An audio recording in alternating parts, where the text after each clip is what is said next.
to smell for things that cause fires.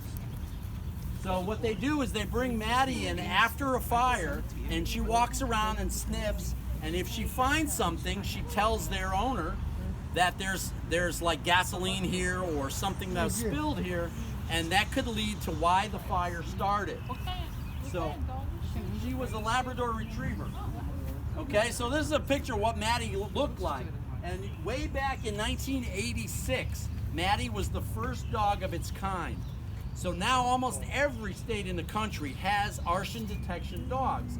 They're very, very common. I think here in the state we have about 5 or 6 that are operating currently. Now that entire program is run by the state police.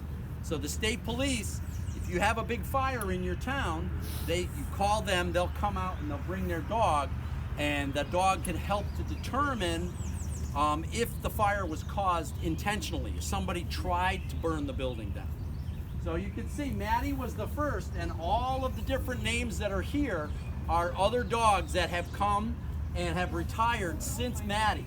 Maddie was the first, and we've had all these other dogs. And as the other dogs that come here, we see them a lot because they bring them up here to do training and to do other things. We see them a lot. They get their names engraved on a rock, and so all the different dog names that they've had over the years, and those dogs have checked on a number of fires. I remember I had a fire in my career, and I'm trying to remember. I think it was Maddie that actually came. It was that long ago that Maddie was the dog that came. But and Lily is another one that was here for many. I've seen Lily probably 150 times here. She came here all the time when she was working, and she was a great dog. Yeah. There's so many of them, I can't remember them all, and I don't even know all their names because there's so many. But they bring them up here on occasion, and we get to meet them. But there's some excellent, they're very valuable tool, and it helps us to prevent fires in the long run. Yes? Yes. No stupid questions, only good ones. Why are Dalmatians considered part of the fire? Excellent. That's an excellent question. No, actually Dalmatians, everybody knows, the big white spotted dogs, right? Dalmatians actually got associated with the fire service years and years and years ago. It wasn't even here. It was actually in Europe, in England. The Dalmatian was bred to run alongside horses.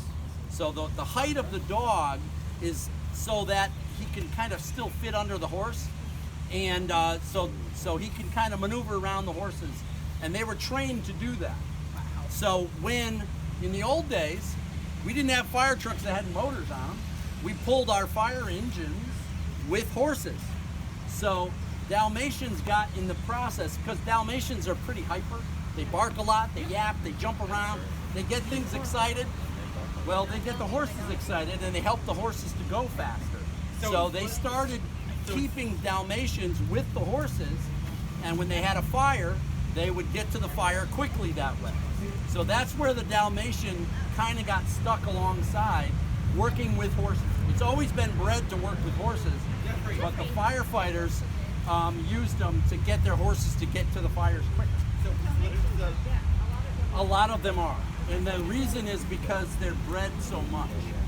And it's very difficult even now. I had a Dalmatian, one of the first dogs we ever got was a Dalmatian. That was years and years ago. He was not deaf, which was very fortunate. But it's very hard to find a purebred Dalmatian, because if it's purebred, it's probably and that's what it is. Ours, I think it had a little pit bull mixed in because his head was a different shape. So, but it was a great dog, one of the greatest dogs we had. So, yeah, but yes, Dalmatians and the fire service are kind of married that way. So Dalmatians is basically like gas pedal. Yeah, it's kind of a gas pedal for horses. That's a good way to think of it. There you go. See? So if anybody ever asks you, you know. That's exactly what it is. You'll have to explain what that means, but that's a good analogy. Okay. Anybody have any other questions? That was a great question. Okay. Hey, one other thing I want to show you. It's not something that most people even look at. Where you going? Nate, we're not going in yet. Come here. Oh, you can Yeah. kind of see it. See up there? No, not underneath the clock. Just the big ring, okay? Okay. A lot of people think that's just there because the building's round, right? And why do you suppose we made our building round? Why do you suppose? Any ideas? We had several clues during our tour. Jeffrey, what's the water go through? Oh, yeah, the hose. That's right. The water goes through the hose. Why is our building round though? Think so it looks like a hose? Yeah. I guess. Good guess. No, that's not why. Actually, round buildings are very difficult. It's just difficult to build, difficult to maintain. But if this building was flat, it would be right across here. And the airplanes taking on and off over there would actually rattle the windows. So as the airplanes take off and land, a lot of that noise comes over here and it hits the building and it kind of goes around. So it makes the building quieter inside.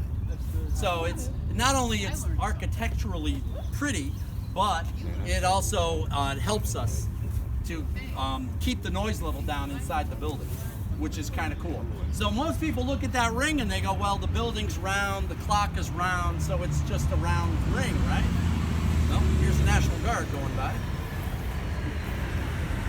Okay, take a look at that truck. It has a number on it, right? What's that number? 1863. See that on the back?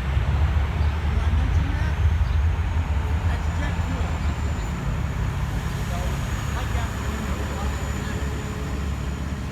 Yeah, we're gonna go in there in a minute. But that ring is back to the history of the fire service. Back in the day, when there was a fire in your town, everybody came out to help. Because a fire starting in one building can burn the whole town down if we didn't stop it. So back in the day, before there were bells, there were big hunks of metal, usually like a ring like that. And if there was a fire, somebody would go up there and they'd rap on that thing with a hammer. And it would act like a bell. And it would tell everybody that there was a fire. And that's what that is designed for. It's just like the old ones that we used to use. Then, of course, we started building bells, and they would use bells instead. But the same basic idea. It had everybody come out from the whole town, and they would help to fight the fire. What's that siren that always play like? It's like it's really loud. Like, Oh yeah, we have a lot of different types of sirens. Most of our fire trucks have 2 or 3 different kinds. One of them is basically an electric siren. So it has different kinds of noises it can make. That's the one you usually hear, but there's one that's really, really, really loud, and it whines. yeah, That's the one, right? That's actually what we call a mechanical siren. It's actually like a fan that spins really, really fast and makes the noise. And that's why it gets so loud. But it works very good.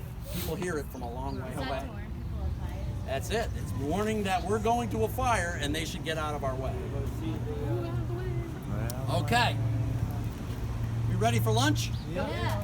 Okay.